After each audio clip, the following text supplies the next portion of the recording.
City of Stevens Point Housing Taskforce meeting, recorded August 24th, 2022. Go to the pumpkin phase. All right, everybody, welcome. August 24th already for our August Housing Task Force meeting. It is 3:15. We have a quorum, so well done. Thank you all for attending virtually and in person. We've got our draft report for us today on the agenda. That is, we have the roll call already taken, so we'll move on to reviewing the Housing Task Force draft report. And Director, I guess I'll let you take it. Sure. The introduction away.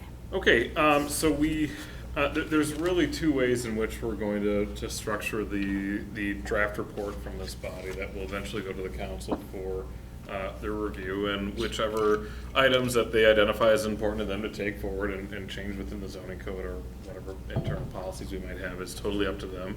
But essentially, it'll be in a paper format, but it'll also be in an online styled format. So we are trying to keep the both going for the sake of ensuring that the public is well aware of kind of where this body is going. I do have the paper format within the agenda packet itself. And really, it's like a classic planning document. There's gonna be a lot of information in it, but at the end of the day, the goals themselves are the most important pieces, and the objectives and how we achieve those goals is the most important. There are a few things missing within the draft report just because they're not quite finalized yet, ready for prime time. But you do have the city's mission statement, of course, members of this body, members of the council. That's kind of a standard thing we include in all of our planning documents. Probably unique to this one, we are including a link and just quick information on each of the meetings that we've had, the information that was provided at that meeting. So if somebody is curious about what Mark and Door to Dreams had provided, they could go to this document, click on the link to the meeting, and that would take them to the presentation that Door to Dreams would have done if the public is generally interested in pursuing something like that. We also will have some demographic background information, looking at some growth projections that city staff has put together that we talked about several months ago when we began the conversation within this specific body. I include that in here as well. So the goal is that as much information is on that page as possible before the person, whomever is reading it, gets to, you know, the meat and potatoes, if you will, of the task force, which is the goals that we set out. So staff has completed, for the most part, goals 1 and 2 within the task force white paper, the draft report. I felt like we had spent so much time talking about the definition of family that should probably be a separate goal in and of itself. And then the second goal, diversifying, expanding the city's housing stock for all residents. And then, of course, the next goal would be, excuse me, the providing programming and assistance to ensure housing as it relates to social equity, things of that nature. We talked about that a few months ago. So we are finalizing that, and we'll have that in front of the body hopefully next month. But goals 1 and 2 are included within this agenda packet. We are just seeking general feedback. If you have grammatical corrections, which is my writing, so I'm certain that there's grammatical error, instead of talking about it here, shoot me an email so I can make those corrections. But really what we're looking for is just a review, give us your thoughts, and if you're kosher with it, besides any major challenges or differences, this would be the time to talk about that. So. Nice. Thank you for that. If we want to break it down, I don't know, but the first goal, looking through the kind of introductory of the updating of definition of family to be more inclusive and reflective, that first half of what we have in front of us, does anyone have any thoughts from their review, questions? I thought it looks good. Yeah. I mean, it's a tough one to tackle with all the different dynamics to it. I know it's been talked about a lot. I think it's important that we do it though, but yeah, I think it looks good. Yeah. I agree. And we did a lot of the work in the past few months as we discussed the family transitioning to household entity. And for those who are maybe listening or watching at home, we have talked about all these goals pretty extensively prior to them being in physical format in front of this body. So, if it seems like we're not talking about Yeah, it this much, is the it's written archive. Yeah, of- this is. We've had a lot of very fun conversation on all of this. So, It does seem to reflect what we have spoken about quite a bit. And clearly, families have taken on we gang together in different ways. Someone had mentioned to me, and I don't remember if we had this, and maybe, because I know I missed a few meetings, something about using square footage as a way to define how many people could be living within it. And I saw you shook your head. So was that discussed and I missed it? Or? Well, I know I at least brought it up at one point when we first started talking about this, Okay. because, I mean, Stevens Point, if I'm not, correct me if I'm wrong, does already have a square footage requirement. It's Okay. just that it's circumvented with the two unrelated first. And then it's I think it's 75 square feet for the first adult, 50 for each additional adult. Okay. Children under one don't count. So we've already got something on the books that's kind of like that way. I don't know if that needs to be tweaked by any means. I think that was pretty straightforward.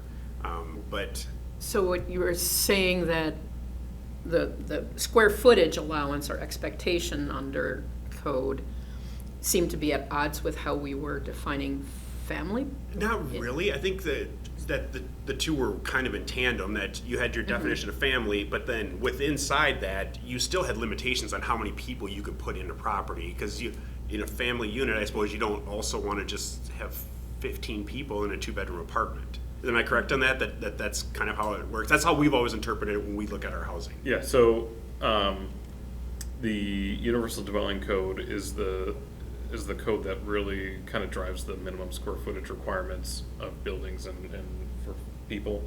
But local code can supersede that when it relates to zoning. And so while we have, as a municipality, adopted the UDC, and that's the code that we enforce, there are other components like the zoning code that supersede that, because there is still some local control over that from the zoning perspective. So, yeah, we did talk about that a little bit, but it wasn't, if I recall correctly, it wasn't terribly well received by the body itself. We wanted to keep it as simple, because enforcement became really challenging just from being a zoning administrator in the past. Well, and I think also when I've talked in the past, maybe when I was talking to Mark on it, was, it's like what qualifies as that square footage?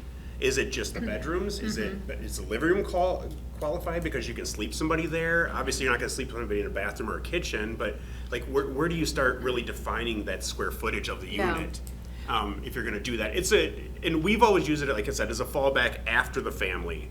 If we're like, okay, yeah, you meet the definition of either family or two unrelated, so you could be in, but then they're like, yeah, well, we also have, other extended family or family that's going to live with us, and at that point, that's when we've kind of looked at it and said, well, we still have to have some occupancy standard. Family just can't mean, you bring 50 people into a small space. So. Though some families, when I was growing up, had 12 to 17 Yep. children. My mom's that way. She's 1 to 12. Oh, is she? Yep. Yep. So. Yeah, I grew up in Junction City, and there were a lot of families with 15 kids in the family, so. Jane, it looks like you have your hand up. Yeah, I was wondering, I know that one of the meetings that I missed, there was a lot of conversation about, what that magic number was going to be when we defined the household unit and arrived at 3, and I see in the draft that we had indicated that the IDD household would be up to 4. I'm wondering if there's any way within the document that, or if there's any interest, that it could be, if there could be something added with with the possibility of increasing that number in the future, right? Since there was such this back and forth, and I still don't think three is enough. So I'm wondering if there's any way to do that within the document, or if that doesn't fit in this kind of document. Yeah, or acknowledge that the body had a strong feeling that this was the absolute bare minimum and absolutely necessary right away. And that, Yeah, to indicate that we still felt there might be space for more growth, right? I would agree with that sentiment based on the discussion that we had. I know the community development department is part of the managing of that number and the desire to keep that I'm glad you in didn't say the balance. problem, I I'm am, just saying, no, so. I would never say that. Yeah, we can definitely add kind of a follow-up paragraph that identifies this as the body's recommended first step, but it wasn't necessarily the be-all, end-all, the silver bullet of the family definition. We can add that as well. That would be lovely, thank you. I did like the addition of some of the examples that you guys put in there too, because if you're not kind of in the circle of having to deal with this on a day-to-day basis, sometimes I think a lot of people don't understand the. Story problems help. Yeah, Yep. yeah, exactly. Just that you can kind of get a better grasp of like, oh, okay, I get what you're talking about. So. Yeah. It's always important to provide context and alternative methods of understanding the situation. So, yes, I agree. I was glad to see that in there because in my brain, I can follow that. Yeah. Yeah. Travis normally does better with pictures. Very true. I like pictures, yes. Simple mind here. Does anyone else virtually have any comments on the goal number 1 or the first half of the document? I'm not seeing anything, but just wanted to acknowledge that. If not, we can also start to look if anyone has any comments on goal number 2, the diversify and expand the city's housing stock for all residents, that section. Just real quick, Cindy did have a question. Oh, yes. Can you explain the definition of IDD?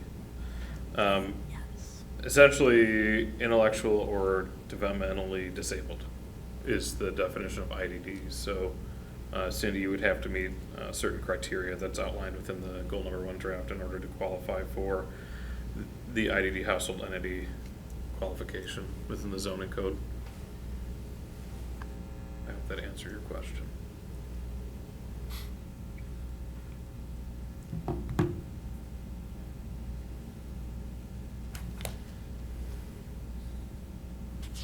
This is Nathan Sandwick. I may have some suggestions when you get to number 2 and possibly even 3 on the agenda. Go ahead, Nathan.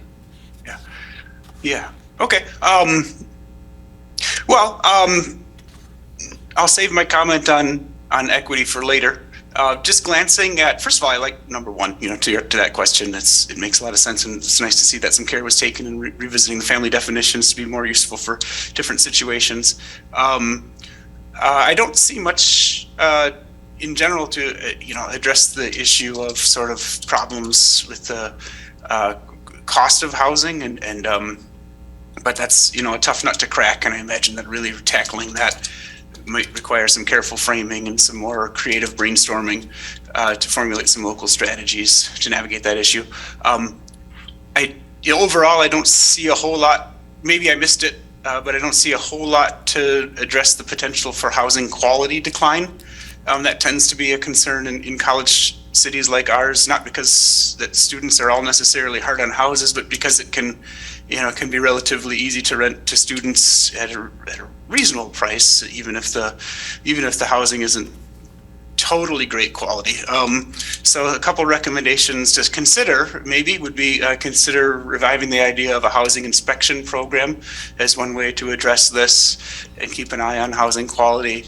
As a mainly regulatory approach, it could be designed to be close to revenue neutral, I would think. Not that that's particularly important to me, but I would suggest some consideration of that idea, even despite having heard that state law has changed in recent years such that a new program would have to apply to all homes, not just rentals, if I'm not mistaken. And so I think a lot fewer communities are thinking about it, but it might be a way for Stevens Point to distinguish itself nonetheless. And another thought, just in the interest of brainstorming, and you may have talked about some of these ideas already, but at least regarding housing projects, seeing the suggestion of more kind of making more regular the use of TIF on housing projects. Within that space, I might suggest a focus on using TIF more specifically on projects with a clear public purpose and clarifying what that public purpose is. Housing supply is, I guess, generally recognized as a community issue, yet with a few considerations in mind. I do wonder whether a regulatory approach might be more prudent than a publicly funded incentive. Though personally, I think another thing that I really liked to see in what was already written down was that idea of sort of cluster development and making it easier for that to do. So that might be one example of a focus that really, where you're publicly funding things, you're putting something really new and unique on the market and helping those intrepid, designers work through that. That's just one example. But in general, it'd be nice to see more clarity about what the public purpose is for those projects. Yeah, and then kind of back to that housing price issue, that's recognizably a tough nut to crack. There's another kind of local disparity between rental costs and owner costs that's somewhat unique in this community, if I'm not mistaken. And it might give us some clues. It might be worth really wrestling with what are the reasons for that and how do we address those factors as well. In general, it's this community, unless I'm mistaken, I've heard a lot of people concur with me that it's often more expensive to rent than it is to own a house, aside from the fact that you're building equity when you're paying out a mortgage over time. But there's just a lot there that are all tough nuts to crack, but I don't see these ideas addressing them yet. I'll end my comment on this one there. Okay. Thank you, Nathan. Mm-hmm. If you have a chance, I'd like to make a couple comments on the first one. Okay, go ahead. Okay, thank you. Cindy Nabel, 1100 Phillips Street. Because I live right in the dense area of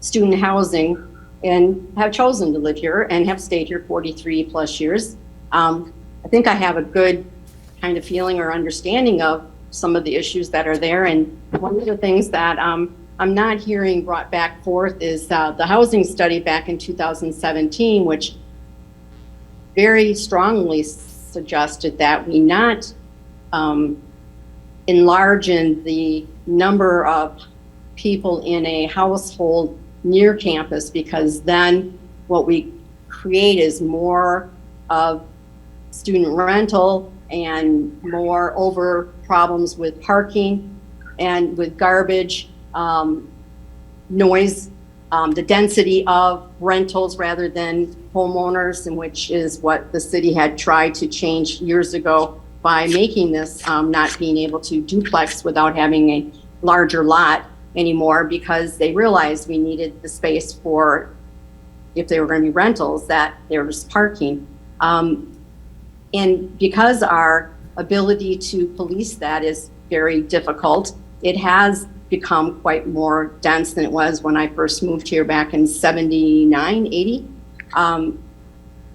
So my thoughts are, I understand the change in family. I'm not against that. I hope though that it is really not increased in the areas that already have that density. At one time, Michael Ostrowski and I talked about this, and he had talked about maybe it is important to have a density of percentage of rental type properties in an area, because it does become overly saturated. I like the idea that we're trying to spread this further out into the city for other areas for people to have maybe three unrelated people living together. I am for it because I already see what's happened for my son, who is in his early 30s and has to rent with other guys, and it's very difficult for their incomes as rent keeps going up. So I do understand why this is important, and I am for that. I get concerned when people start talking about higher numbers, just because we already have it happening here, and there has not been enough ability for city officials to be able to enforce when people are over occupying areas. So that is a real concern to me, and to those of us that have stayed here the last 40 years that have tried to maintain neighborhoods and quality. It's important I think I understand why the city did what they did. We bought a house because we both were my husband just beginning teaching. We didn't have a big income, bought an old house, redid it out throughout the years, but it made it affordable.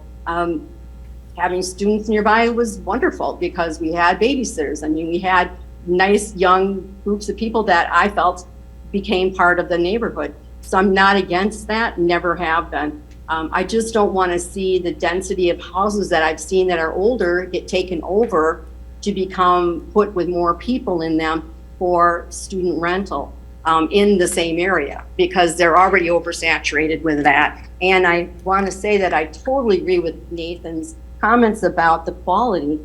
Such a huge, huge issue of housing. And some of them are great. There are really good landlords that really do keep their places up. And I'm not talking just about the outside, I mean inside too. But there are an awful lot of them that are very unsafe. If you go on to Facebook, you hear a lot of people talking about that. And some of the things I read, what they say, it's unbelievable. My concern about the number, when people say that maybe this will make it more affordable, is exactly what my son is going through and others have told me too. When they're able to have more people in it, it's not that the rent becomes cheaper. The property owner usually charges X amount per person. So if it gets changed to that, that does not necessarily mean that it's affordable housing has occurred for some of these people that are single in their 30s, 20s, that aren't students. It does not make that affordable because it will be taken advantage of by many to be able to add an extra person. Just makes now they can have that extra income, applied. So there's a concern with that. I think it's really important we have some kind of process of what we're going to do to be able to control that. If we're going to raise those numbers, then please have something that has got some teeth in it, because otherwise it's so unfair to people that have spent years paying a mortgage to live in a neighborhood that are fine with being mixed, but still need to have some quality in their neighborhoods to keep them up. They're really hard. One thing I'd like to say about the second one that I thought was wonderful to see, and I know you do think of this, I know that Brian always has thought about the community engagement. I think that's crucial. We saw it with Business 51. It doesn't make it easier for any of you guys. Believe me, I understand that. Community involvement can be a thorn, but I also see that having people understand the purpose behind it and what you have in place to protect, their neighborhoods at the same time will maybe lessen the fear factor of those of us that, I've been here and paying mortgage how long, and is that going to ruin my housing ability to make, when I sell my house? A lot of people have felt like this in the center area near the campus, but also on the other side of Division, which would be I have to think of direction, the west side on Division. Lots of people over there too have seen, that bigger amount of more rental and more people in there, and changes their whole neighborhood. So we need to have some kind of way to keep the quality and not to have so many cars and issues, to have backyards become just a parking lot. But I really I want to commend every one of you for all the work you're doing on this, because it is an issue, and finding a way to have more affordable, it is just a tough one to crack. So thank you for letting me speak. I appreciate it. Thanks. Thank you, Cindy. Bobby Gifford, I see you have your hand raised. Would you like to take the floor? State your name and address I'll have for the to be record. real quick. I'll have to give my 3-minute talk at City Council type of thing. I am on the county board, and let me tell you, this issue is really not on the radar for the county board, but it's on my radar. A few months ago, I just did a search on the question of affordable housing crisis. Is there an affordable housing crisis? And the number of articles that turned up was just astounding. And so my concerns on this, I don't know how you're going to work these in, but just maybe make note of them. I don't know if these meetings are recorded on video or not. but driven by the big data, which is we have available right here in our county. We have the United Way Life Report. We have the United Way Alice Report on people who are asset limited and income constrained. And we have the CAP Services Community Needs Survey, all pointing to the fact that housing is not affordable for about 45% of our population. It shows up in every Alice report for Stevens Point. So my interest, I'm glad that I learned about this task force you have, because I was trying to get together a group that I'm tentatively calling Affordable Housing Action Coalition. And what I want, here's the main points. Okay, I want to change the community's mindset away from the not in my backyard mindset that nobody wants affordable housing near their higher property value neighborhood. So not ghettoizing low income or affordable housing, but making it a pleasant place, not a punishing place for low income workers to live in. And that is to say, when I talk about public housing, I am not talking about Cabrini Green, through it I go. Okay. What I would like to see happen in Wisconsin is a move toward a public-public partnership away from the standard paradigm of public-private partnership, where the private sector gets public money and goes ahead and builds whatever they basically want to build and call some of it affordable.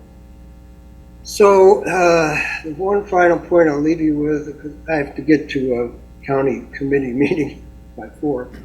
But we need a rather urgent process to address the increasing energy costs. I don't know if anyone is aware of the global natural gas price spike, but it doesn't seem to be going away. So we need to move toward housing being built new on a renewable energy platform. Okay, current housing is a system of energy consumption. You have your gas furnace in the winter, and you have your gas-fired electric power air conditioning in the summer, both of which consume fossil fuel natural gas.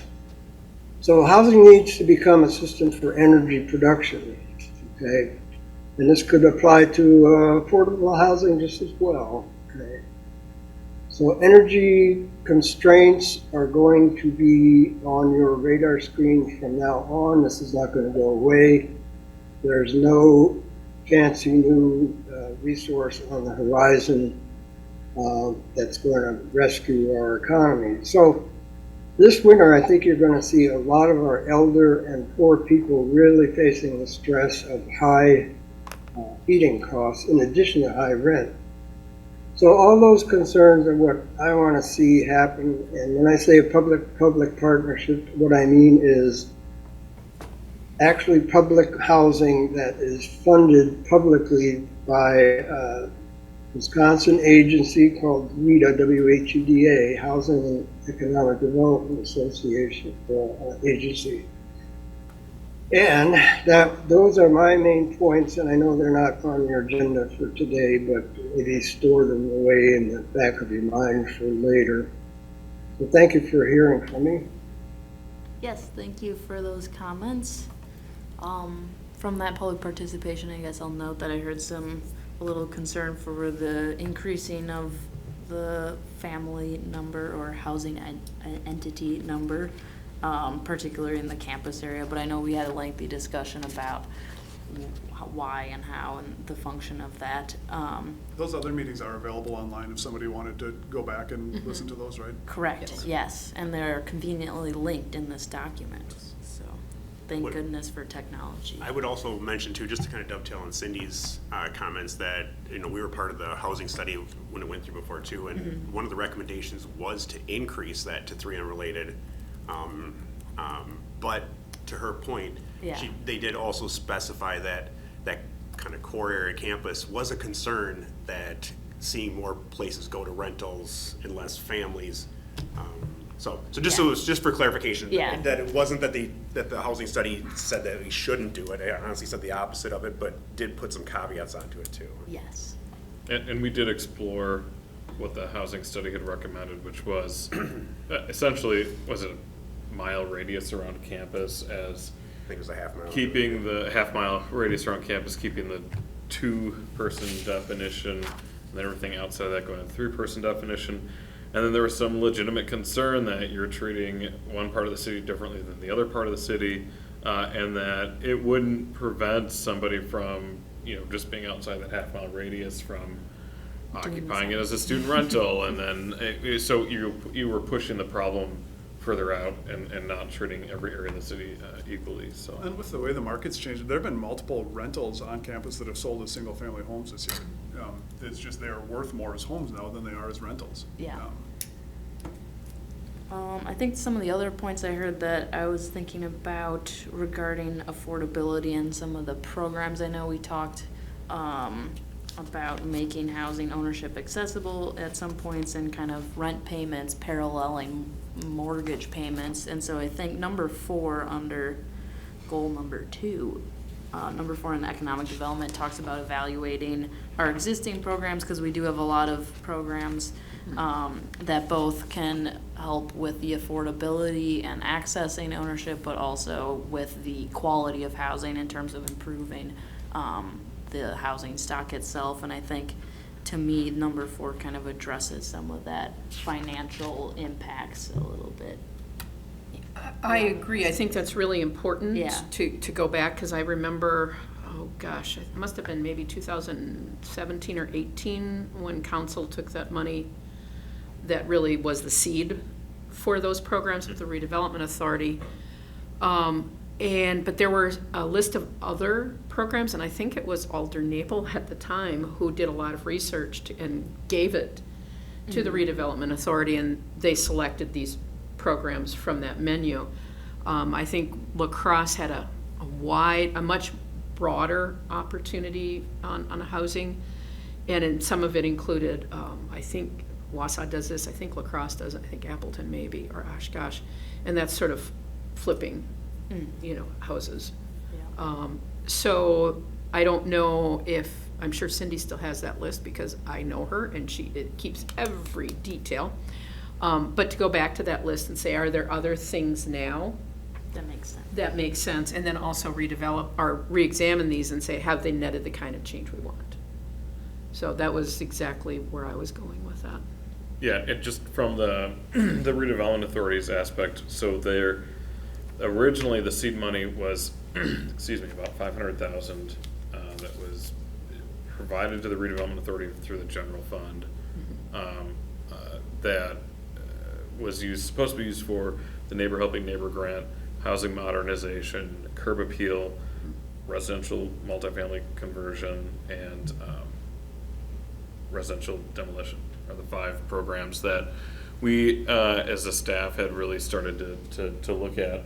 And the reality was we actually only had one program set up, and that was the Neighbor Helping Neighbor program, which I think was up to $1,000 at the time. It was Yeah. $1,000.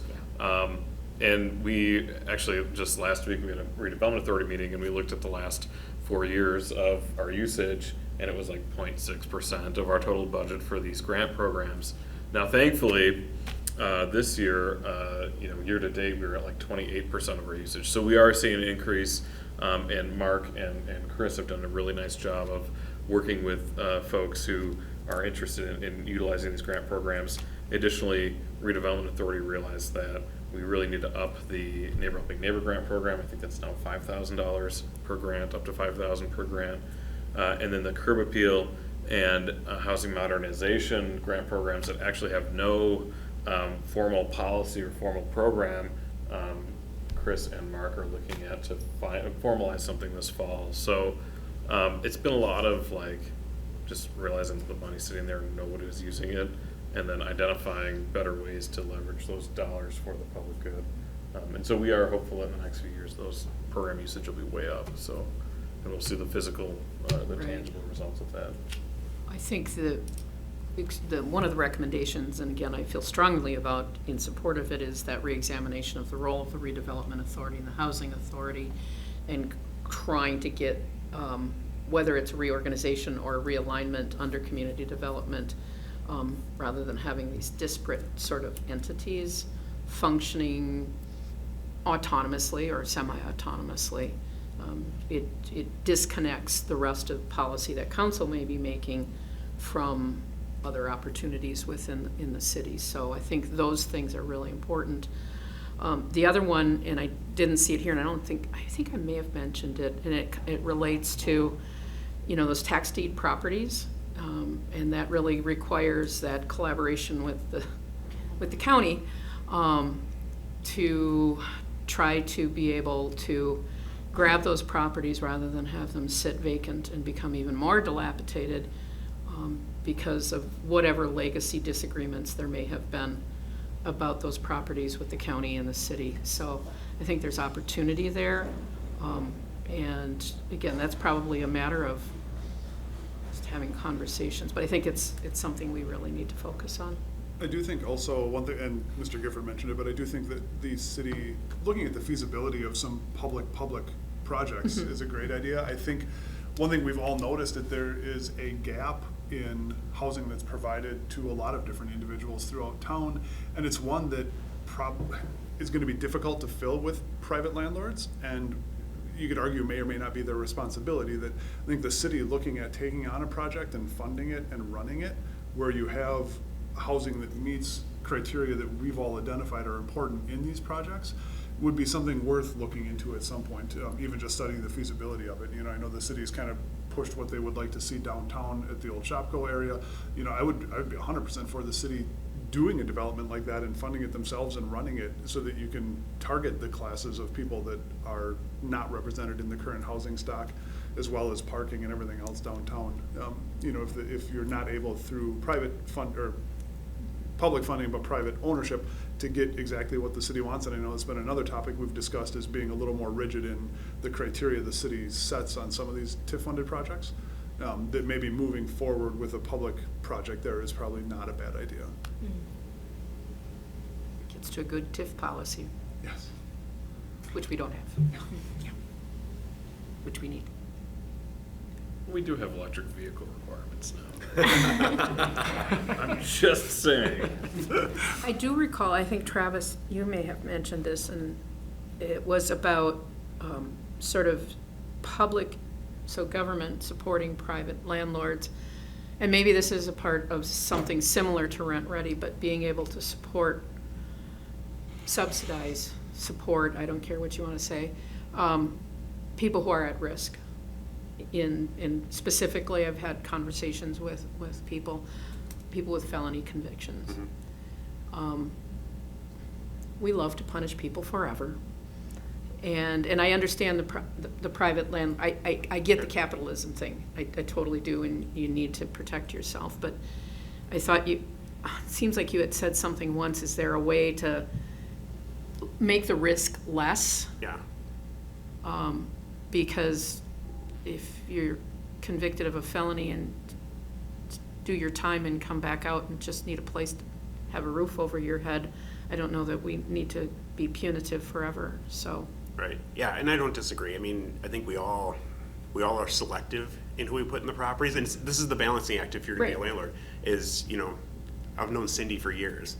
We've had properties around where Cindy's at. It's that balancing act of, how do you service a market like that, but then you still protect the interest of who Cindy would be okay with as a resident who lives in this community, going, okay, we're still being somewhat careful in who we're placing in places that are going to potentially cause problems.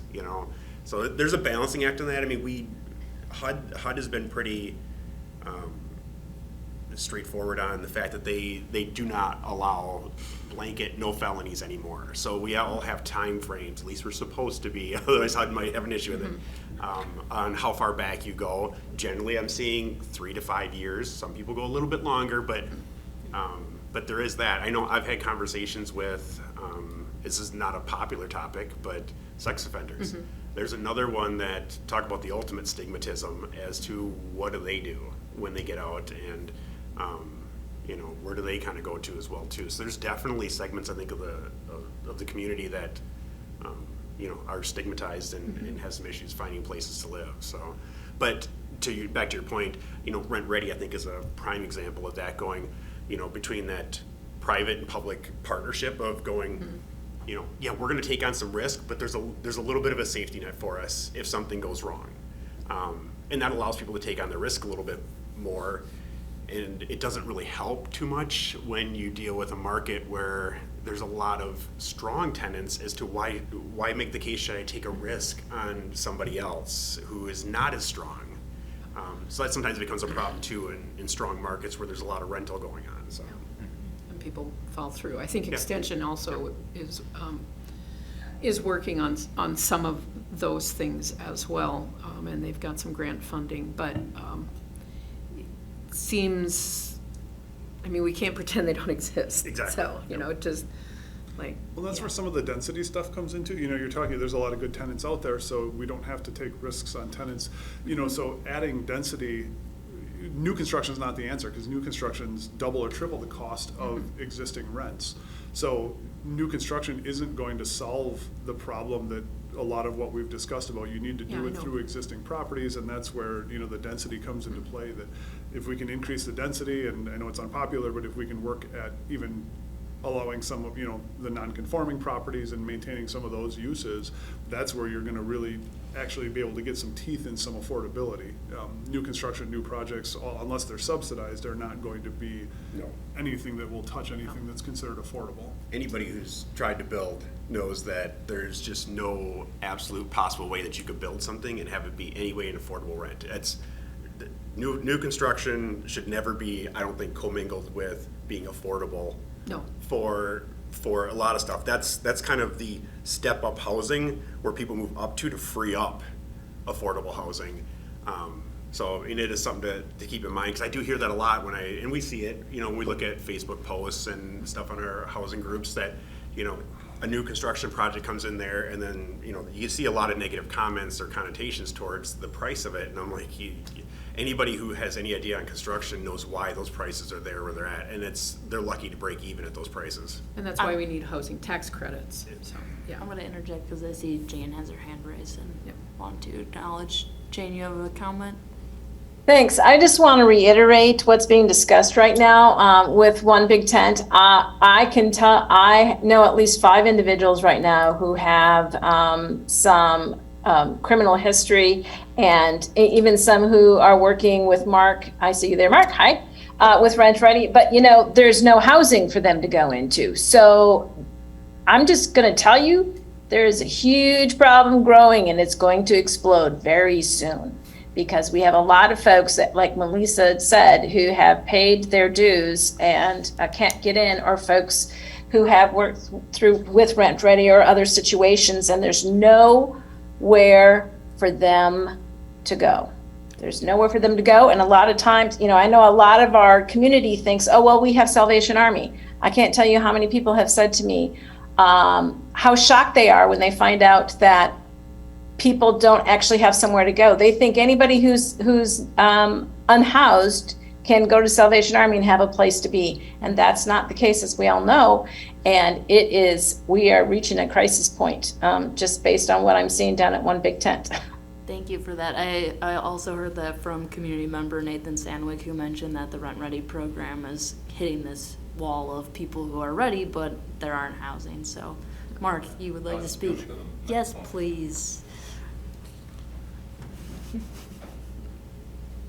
Just a couple of quick comments. I'm not going to pick on you, Travis, but I'm going to look for a little input here. So the one thing that's really kind of, I think, lacking in this is you can have affordable housing, you can have any type of housing. I'm going to deal specifically with rental housing. Everybody knows fair housing law, and they think it's to keep people from discriminating against one another. But what happens is you set minimum criteria, and this is where I'm going to pick on you, Travis. You go to Candlewood's website, 640 credit score, no felonies within the last 5 years, no evictions in the last 5 years, no bankruptcies in the last 5 years, 30% of your income, not more than 30% of your income going towards rent, I believe, is one of the criteria.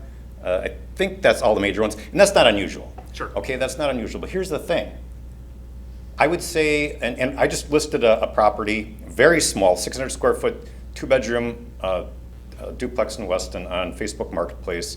In less than 12 hours, I had 187 inquiries on that property. The perfect sentence. So, well, here's the thing. That's a really small 2-bedroom, but most of those people don't meet, and my minimum criteria isn't as stringent as yours. Correct. So here's the thing. What we're missing is we have a lot of people out there, and even if you have the affordable housing, based on that criteria, these people aren't going to get into these homes.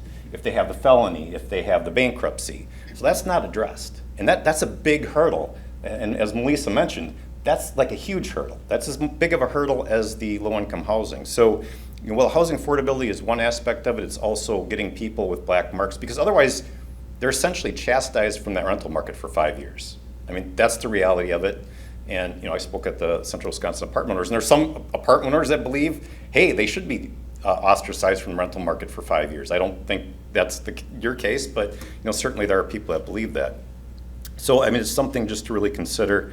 As was mentioned, yes, we're at, as Jane mentioned, we're at the crux of I think a major catastrophe for the people that are at the lower end of that, the most vulnerable population. And it's only going to get worse. It's not going to get better. And so, I mean, that's something to consider. The last thing I just want to mention, because there's been a lot of talk about family.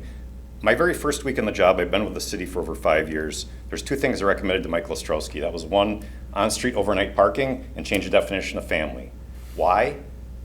In what we do, there's almost no solutions that are zero cost that have an immediate impact. And both of those are zero cost that have immediate impact right now. Okay, there was people, and it took 4 years for the street parking to come into play. There's people that came to these same meetings and said, the sky is falling, the sky is falling. The sky did not fall. Okay, and it gives people another option. The thing is, you can look, there's tons of studies out there, not tons, there's ample studies out there. They all will show you the same thing. The more you increase that number, the more affordable rent becomes. There are over 1,800 cities in the state of Wisconsin. Do you know the most restrictive? It's the city of Stevens Point and their definition of family, out of those 1,800 cities. So if you think you're progressive, I mean, that's not the reality of what's happening. So there are some cities that have no definition of family. They simply use the Uniform Dwelling Code and their local building code. We have 3 codes that would affect that. That would have the state of Wisconsin Uniform Dwelling Code, the local building code, and the property maintenance code. And there are square footage requirements. So I'm not suggesting you do away with it, but there are other fail-safes within the code that can deal with those things. That's all I think. Thank you. I wonder, as we're discussing different grant and conversion programs, would it be possible to offer a, and I think the conjecture is worse than it really is with condition of some of these properties and these I don't feel like the student neighborhoods anymore, I mean 20 years ago yes, but anymore are much different than the residential neighborhoods on the north side of town as far as driving around and just looking at general condition of properties. But there are a few obvious properties. Would it be possible to target those properties with some sort of a grant program in exchange for, I know we've talked before about downsizing the number of occupants in those, as well as maybe having some strings attached for allowing people that have gone through the Rent Ready program, or having a set screening criteria that the city would provide, saying, hey, if you use this grant, you have to adopt these screening criteria. Mm-hmm. It might be a way to improve some housing stock in the city, as well as open up housing for these classes that are underrepresented or having a hard time finding housing. Well, I think the sobering reality of a lot of our grant programs is it's focused on the idea of conversion from rental to owner occupancy, yep. Right? And that was a big push in the housing study. And that's been kind of I would say a general push from the council is look at the owner occupancy component. One of the things that we are doing is, instead of doing the curb appeal program, which is essentially the equivalent of Neighbor Helping Neighbor, could you do a program that, provides low or no interest loans for renovation of rental properties, as an example. It was one thing that we have been looking at as an opportunity. And I generally agree. I mean, for the last several decades, the argument in this community has been the core of the city is in its worst shape because it's the student population. And the reality of that is that's not necessarily the case anymore. The city's north side, the city's, I guess, south side are two prime examples of neighborhoods that have unfortunately begun to fall into a little bit of dilapidation. And so instead of just letting those neighborhoods go, we do intend as a community development department to, in the next year or two, do what's called a neighborhood improvement plan. And what that is we target a 6-block area. We send a postcard out to everybody to say, FYI, city staff is going to be coming around. We're going to be looking at each property in this 6-block area. And then we're going to be following up with you to say, hey, your roof is okay for right now, but in 3 years, it's probably going to need to be replaced. Here's the grant program that you can pursue if you're eligible to help you cover that cost to replace that roof. And instead of being a retroactive, which is what we are now, it puts us in a proactive place where we can better work with the landlord, the owner occupants of the home, whomever it might be, to help prevent these properties, these neighborhoods from falling into like a dilapidated state. So we are, outside of, the goal number 2, we are looking at kind of, I call it 6-foot level planning, where we are trying to be active in the neighborhoods and trying to be a face to say, here's a concern city staff has, can you address this? If you can't financially afford to address it, here are some programs that we offer to help address whatever external problems there are. I think a lot of times the bigger issue comes into play is what happens inside the home, and we just simply don't have the authority to go into homes and inspect without permits, essentially. So, Unless we had a citywide inspection program in zones, and then we would. and we do the have a statute. voluntary inspection program, and we've had, I think, maybe a handful of properties have gone through it. But when the state took away the city's ability to do a mandatory inspection, which I think it was in 2017, 2015, that really kind of strung us out and made it difficult. The idea when we did do the voluntary inspection program was that it would be kind of a badge of honor that a landlord could advertise his property. It's been inspected by the city staff, and unfortunately, because of changes in state law, we weren't able to actually do a mandatory inspection program anymore. My understanding, though, is you can do mandatory inspection, but you have to do the entire all parcels. Correct. Yeah, and the man hours that would take would be. The staff hours. So it's not impossible, it's just the barrier is staff time and costs. And I believe Oshkosh does it in zones. So maybe they have 7 zones, so every 7 years there's a cycle. Eau Claire does it in zones too. Okay. A cycle through. Okay, so, thank you. And It was Eau Claire that I was referencing. Yeah, they leverage a lot of volunteer and AmeriCorps resources to nice. to manage that program. Nice. Good experience.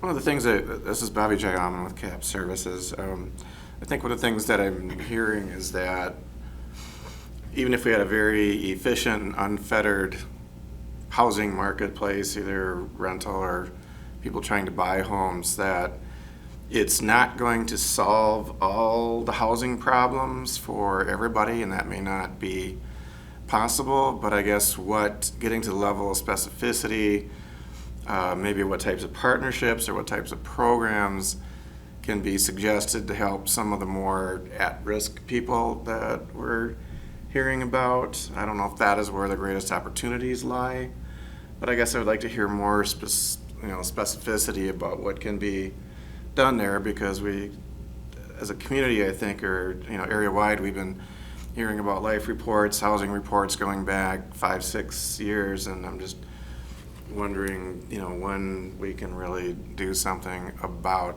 helping those people maybe at the bottom. Other people that have more resources, maybe the marketplace does somewhat correct itself and address them. And I guess it's been suggested that if you have better housing, people move up to that, creating vacuums where other people can move into. But I think we've got somewhere in there was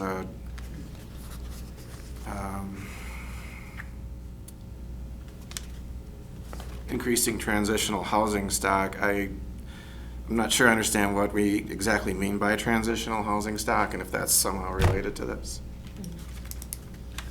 Yeah, I hear the need to not just assume that hermit crab concept that, well, we don't need to specifically say that people who are well enough to renovate their house and find, middle class, we don't necessarily want to forget about them, and that is a part of a quality housing for everybody, but there is a acknowledgement that people who don't have the financial resources are really the ones that perhaps the city needs to prioritize and help with that, because of that hermit crab effect that they might be able, people who have the resources and access to financing will be able to be okay for all intensive purposes. I too wondered about the term transitional housing, because to me that means getting people out of crisis. And maybe it's just because of many of the conversations I've had recently, but transitional means getting people, triaging them from crisis into something so that you can transition them into something more stable. So I wasn't quite sure what transitional housing meant, and maybe it is all the things that we've just been talking about. Is those people in crisis are usually those who are financially insecure, may have alcohol and drug abuse issues, may have felony convictions, may have had a DV, those kind of things. So I assumed that's what was meant by transitional housing, and I'm not sure. I mean, we've been talking for, 45 minutes about basically just that, which I think, I agree with you, Bobby Joe, is trying to figure out, is that a priority? And I would agree that, like Jane said, it's going to explode as a significant issue, and we can't ignore it. Jane, you have your hand raised, go ahead. And then Tiffany, it looks like she's moving to speak. I also read transitional housing, and I heard it in the same way. I just want to make sure we're really clear. It's not going to do us, our neighbors, or the community any good if we build transitional housing and we don't have wraparound services around that. So if people are struggling, so just a hierarchy of needs. The first thing you have to do is give them housing. They have to have some security. None of us can work on issues unless when we're in survivor mode. You just can't do it. Nobody can do it. So as a community, yes, we have to give them transitional housing, but we also have to provide the wraparound services. So case management, employment skills, mental health, medical health, sobriety issues, all of that. So let's just not get, I don't want, this is a big thing, and it is my number one priority, but I realize I'm only one person on the task force.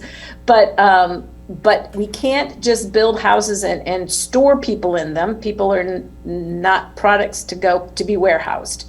So the reality is we also need all those wraparound structures. I get it, it's big, it's layered, but other communities can do it. It requires collaboration, and it requires us owning the problem, and it requires us addressing the problem collectively and collaboratively together. So it's beyond housing, but you can't do the housing without the other. To do that would just be wasting our time and our money. So that's all I have to say on that.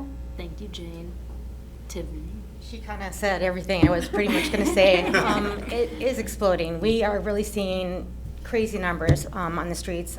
It's going to be way more than we can shelter this winter, I'll tell you that much. So the community does have to figure out how to handle that, because it's getting bad, and it's only getting progressively worse over the years. So we need to address that in this. So Tiffany, I have a question for you. I think I heard you say it, maybe some other folks in the community have said it as well, but starting to see more people on the street that are not falling into the definition of traditional unhoused. Correct. Correct. And I think people that are falling through the cracks, yes, or something like that. But there's also a working population that's unsheltered that is not necessary. I mean, they have the funds to do it. They're just no one that's taking them. Like one of my friends, she's a single mom. She can't get into housing because of a felony that would cost her $5 today. 14 years ago, she still is not accepted. That is a problem. So there's housing issues that are not being discussed right now. Beyond that, and then the mental health issue is like extreme right now, and that is causing a severe problem with housing as well.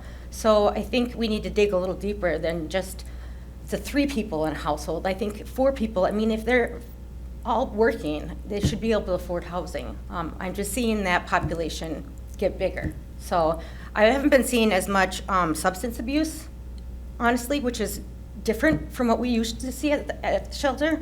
But I'm seeing a lot more mental health, and that's been since COVID. So that's just my experience. I think just to kind of think what I think is kind of the gorilla in the corner is obviously one of our biggest opportunities to expand that style of housing, but I guess higher risk housing, is within the housing authority, right? You have the ability, I hope, to expand public housing through the housing authority, and we really haven't had new housing authority units added, I believe, since John's Drive, and that was the late 80s. And we still have, I think, over a year wait list on the housing authority's wait list. I know Iduo is on the task force, and she's likely to be able to speak to this much better than I am. But I think that's one of the failures of city government, is our inability or our unwillingness to add additional public housing units to help house that specific group. Because you have one specific group that is unlikely to be able to rent from the Candlewoods, NOAA's groups, because of those that history. But there is a way to address it through public housing, and there's a sad story here in which we had a veteran that the city staff has been working with, and his home is in terrible shape, and he's been on the wait list for a very long time at the housing authority. And it's like, how do we add more units to reduce that wait list, to get folks who might be on the street off of the street, or unhoused, I think is the more politically correct term, and into sustainable housing. And so I tend to agree, and maybe that's a separate conversation that we have, as opposed to, and that might be a separate goal in and of itself, is and getting into the specifics. And Tiffany and Jane and Bobby Joy, I'll definitely be reaching out to you, and I think that's another conversation that is starting to get kind of outside the realm of, this is the document in front of you, what are your thoughts? Although that's part of the reason I like this task force, is because we go in different directions, and I think we get a lot of good information from it. But maybe the next time around, the next meeting, we focus on this as a separate goal, and identify ways within that goal to address it. So. Well, and does staff, I'm sure these problems have been tackled in other communities. Chris seems to know a ton about, are there, not for necessarily this discussion, but for next time, is that something, that's outside the realm of what I deal with on a daily basis. So it's, a lot of, is that something staff would have some information on what other municipalities have done to increase availability of public housing? I think the city's played the role of developer in some cases. WIDA tax credits, that's like a Berkshire, is a WIDA tax credit property is still very expensive to get into, and you have to be 55 plus. And honestly, after 15 years, those WIDA tax credits go away, and they're no longer under that purview. And so you could, that whole facility in 15, 14 years now could transition to a market rate unit. Which isn't addressing the long-term needs of the community, as opposed to the public housing aspect, where if you did another high-rise, as an example, you have longer-term obligations to keep that as affordable housing.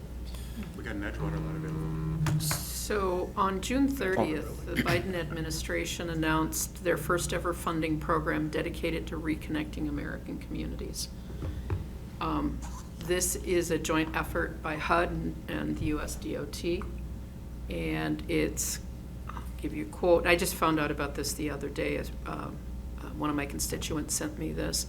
It says, Thriving Communities program to improve the coordination of housing and transportation planning to advance residents' residents, access to opportunity, increased housing supply. Again, the joint effort of people finally realizing that transportation and housing are connected. How funny is that? But anyway, this is fairly new. I'm sure that this is part of the infrastructure bill. So some of the details in that are a little, just like all details for any of these new programs, but it seems there might be opportunity there. In addition to what Ryan outlined, other communities, we can look to our neighbors to the west in Minnesota. They've done a really good job in investing in community equity programs to, one, put residents in a position where they are renting a property, but they are investing in the equity of that property and getting a return on what they're paying. Some programs are more focused on commercial properties rather than residential properties, but the concept could be applied to both spaces. Some of those operate in cooperative models. Others operate as nonprofit focused models. So either way, there is some level of management that's involved with that we don't have right now, but those programs do exist. So we could learn from them, you're saying? Yeah. Yeah. Or land trusts. I know in Vermont there's some of that. Jane, I see your hand raised. Sorry, I guess I should have showed up in No, person. that's all right. But this means I can be here longer. So I'm all for Ryan and conversation. I'm also all for setting this aside to another time. I'm just going to say it until I'm blue in the face.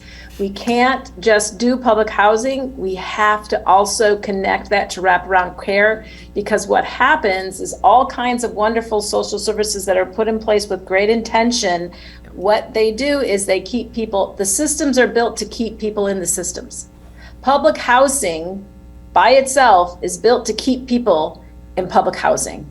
And our goal that can be transitional housing, but when we give them the wraparound care, the human leverage, they can actually get out to their own, as much capacity, those who have the capacity, their own sustainability. So I'm all for public housing, but I'm not for public housing without wraparound care. I think this has been some nice, robust discussion about the document. I'm wondering if we are interested in getting into the definition of how we define social equity in housing, which is the third item on our agenda. I feel like Director Kanowski has some good material to take back and work for goals 1 and 2. Well, yes, and I think we've had this conversation, Ryan. I think I've had it with a lot of people. You know, as I travel to larger cities in this country and you see their downtowns redeveloped, and, you know, as a tourist, you're going, oh my gosh, this is lovely, wonderful, shiny. And then you talk to the people who work there who say, yeah, I used to live a block away and now I can't afford to live there. It's the gentrification. And I still have that concern with some of our developments, whether it's Northside Yard, Berkshire, and Banter, is, you know, what is that line? What is gentrification? When does that happen? And when do we start pushing people farther and farther out? Which gets to that reconnected community, which I just talked about, which is contrary to that. It just pushes people farther out. My one Uber driver now lives, she said she had to move. She couldn't afford to live there, and she lives out in suburbia, which she never wanted to live in. But it was cheaper to live in suburbia than to live in downtown Baltimore, where she had lived before. So, you know, housing equity is opportunities. I always see equity as it's the opportunity to lift everybody up, not just a few. And gentrification is a real concern of mine as it relates to equity.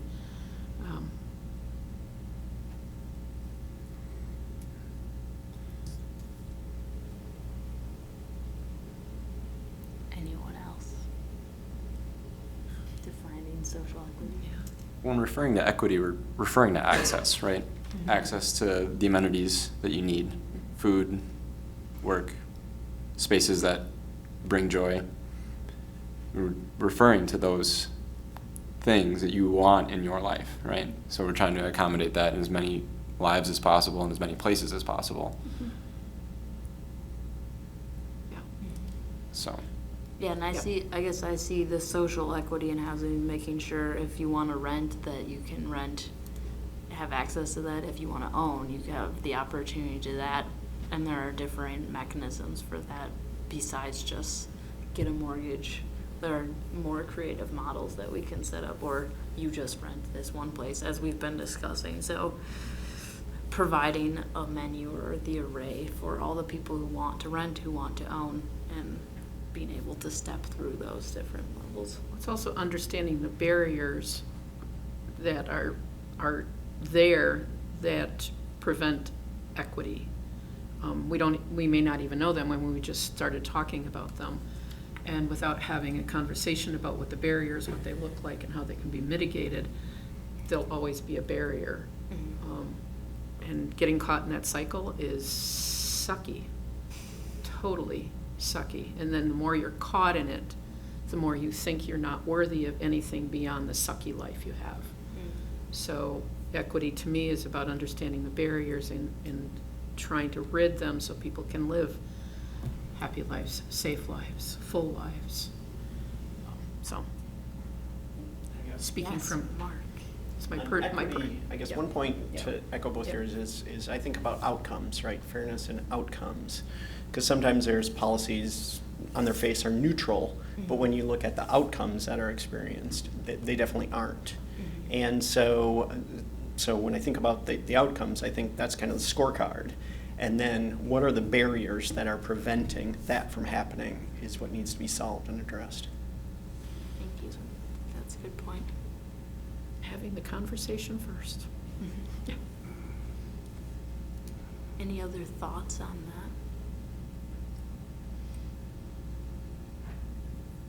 May I? This is Nathan again. Go ahead, Nathan.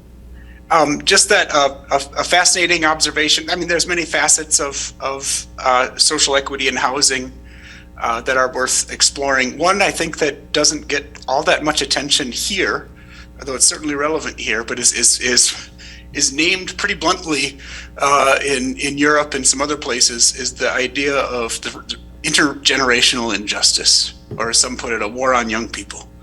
And it's actually a big issue, and fascinating to keep in mind how it really relates to kind of the housing as part of an economic system that does two things. It works best for the people at the top. It also works best for the people who are here today and homeowners today, not necessarily very kind to people who are facing, entry into adulthood and so forth. So. Thank you for that. That is also a good point.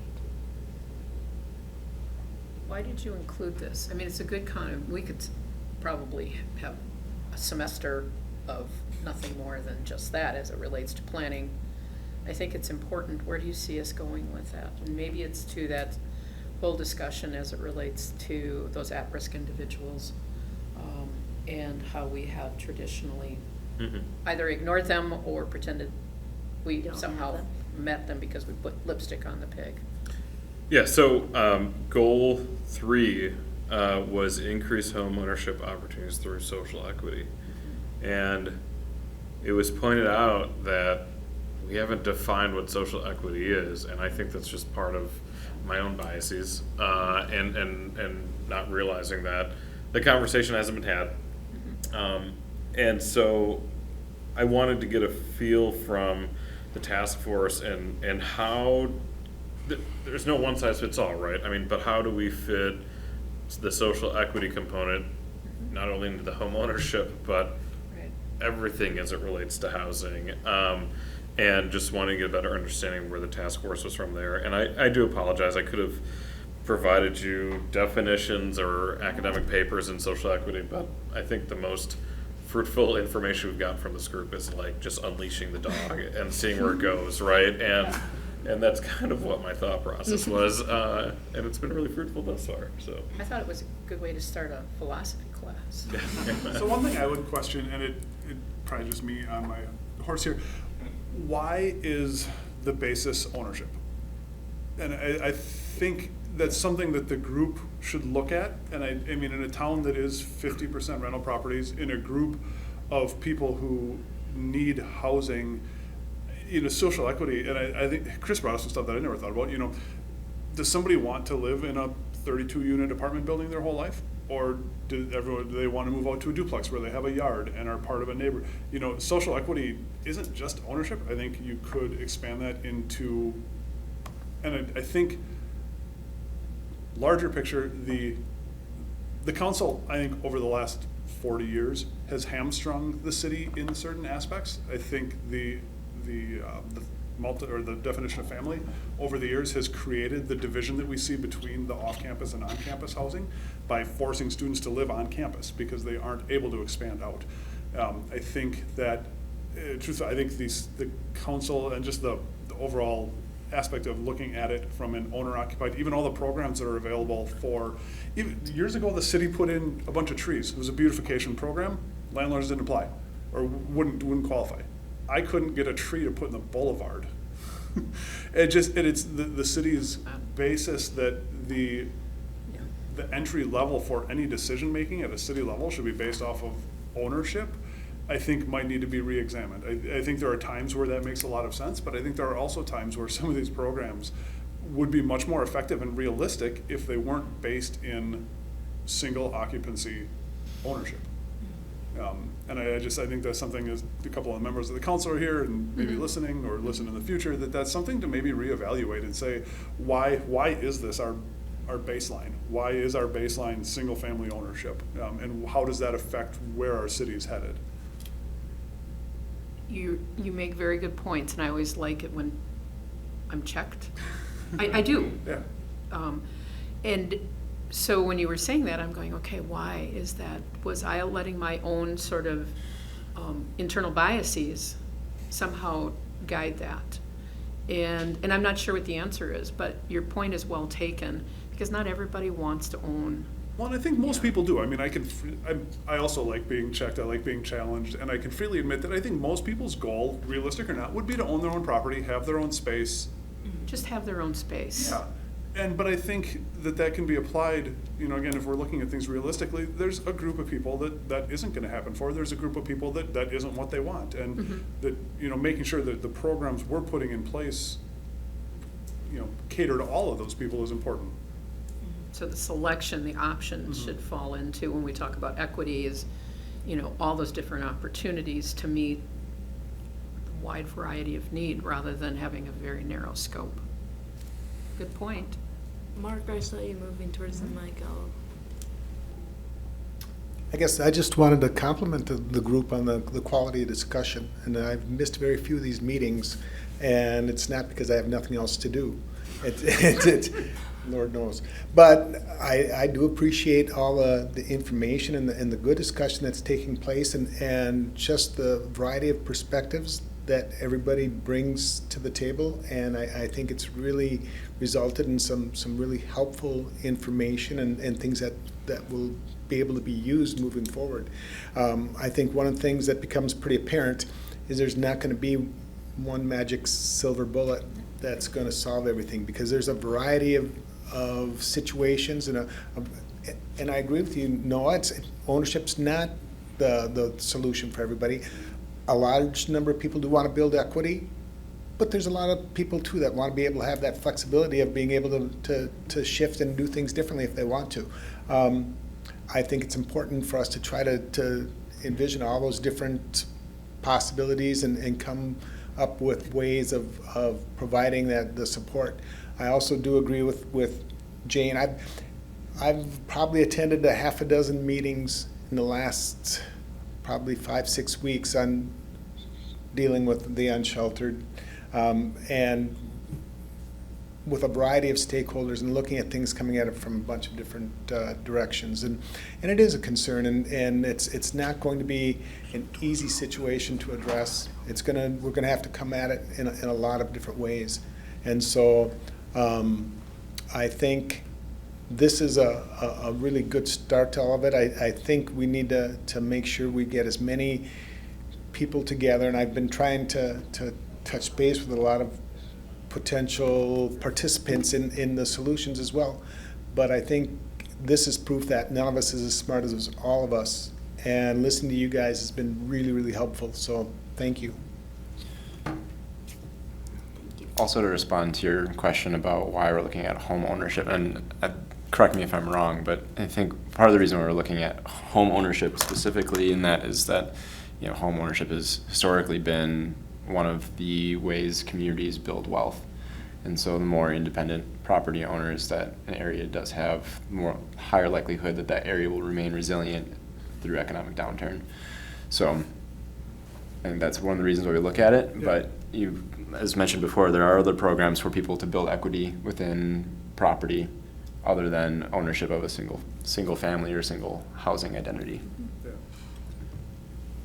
I guess I would say to that maybe a little bit is just that much in the same way we're talking about some of these other things, that, you know, just society is kind of changing as well too. And I don't know if current generation's putting as much priority on home ownership. So I think to Noah's point is, you know, why aren't they still represented just because they opted not to? And I guess just because of what I do, I get to see a little bit of a microcosm of the city from all aspects of it. We've got everything from low income up to really high end stuff. And I mean, we see some of this new construction that you kind of question who's utilizing it, and it's retirees. I mean, the amount of people that we get that are just like, yeah, I'm done with home ownership. I'm just done with it. So I mean, and those kind of things that I don't say you're wrong, and on either end of it, I just think we need to probably just also, like we did with the definition of family, kind of pay attention to the fact that society itself might be doing a little bit of a shift on what they feel their priorities are too. So. Well, I mean, Polly mentioned co-oping, and I think that would tie in with your, I'm kind of picturing like an equity partnership where you could sell your portion at any point and move out if you've been renting somewhere for a long time and have some equity in that. Is that what some of those programs were? Yeah, so some of those programs work in two ways. Either you buy into the property yourself, so if you're a commercial tenant, you're paying on the mortgage and you will see a return on that investment at the end of your lease. Yeah. Or you could be a community member who invests in that property and you receive a small amount of return off your investment. It's not going to be a huge, it's not going to make you rich, but it's like but it helps you retain wealth. Yeah, and I think, I mean, it would be cool. I don't think this is something the city would want to dip their toe in managing, because the headaches would be endless.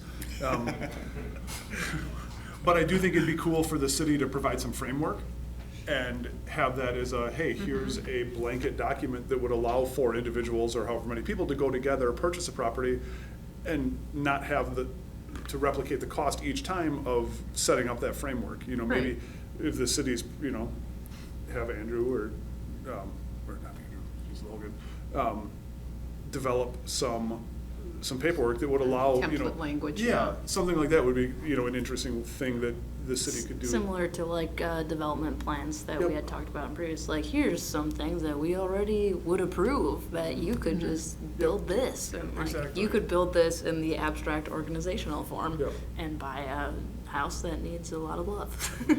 and maybe a failure on staff's part here was, you know, the increase of home ownership through social equity. A lot of this, like the cooperative housing, the pre-approved building plans, I mean, that was all part of that third goal that we talked about previously, and maybe we should have included as part of it, but you know, I think if anything, we come back in the next month with a redefined goal that doesn't necessarily talk about home ownership, but rather social equity as it relates just to housing. And maybe that's the direction that we go, but I mean, this has been a super fruitful conversation, and I appreciate everyone taking their time and energy and doing this. So, any other last thoughts for today? I agree with Mark. You're all awesome. And this is just, it's just been so helpful and beneficial, and just, you don't know what's wrong until you get everybody together, and everybody's perspective is essential to making it work the right way. So thank you. I think the draft of this Housing Task Force document indicates that September 21st is our next meeting. So I'll mention that on air. And when do we anticipate having final stuff ready to present to council? In a perfect world, it's supposed to be done by December at the latest. Okay. That was the charge from the council. Okay. So, We might get it in early. maybe. Maybe. Today might have added another 2 months. Right. I don't know. That was the general guideline. The community development office has many projects between now and December, including budget season. I was gonna say, if there's interest for the next meeting, in terms of looking at alternative ways for people to build, I guess we're talking financial equity, maybe in the same vein as social equity. Some of the non-traditional ways of maybe looking at community land trusts, and that's one of the things that CAP's been trying to develop, and if there's any interest in that, I can find one of my colleagues that can give some examples and some of the things that we've been looking at as possible models for non-traditional ways for people to build up equity. Because sometimes a 30-year, 40-year mortgage in a single-family house isn't what people are looking for, doesn't fit in with them. And so some of the questioning that's going on about, is that the most ideal thing in today's realities? So if there's interest in that, let me know and I can set up a presentation on I that. think this is a curious group. With that, I feel like it is good to adjourn at this moment. Sounds good. 4:41. Thank you, everybody. A video of this meeting is available for viewing on the city's website, stevenspoint.com/videos.